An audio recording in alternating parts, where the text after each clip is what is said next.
मंडळी, आरती संपताना घालीन लोटांगण सुरू होताच आपण स्वतःभोवती प्रदक्षिणा घालतो, गोल फिरतो. पण याची काही गरज नाहीये, हे तुम्हाला माहिती आहे का हो?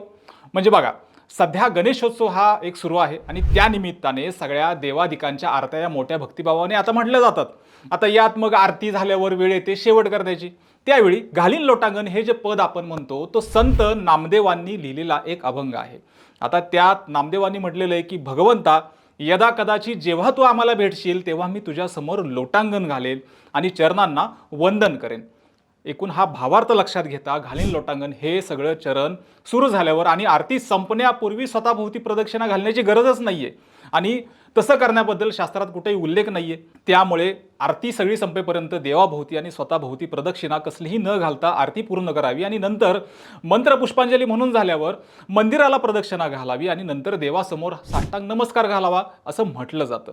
बाकी या सगळ्यावर तुमचं काय मत आहे? कमेंट करा आणि विशेष वारीला तेवढं सबस्क्राईब करायला अजिबात विसरू नका. धन्यवाद.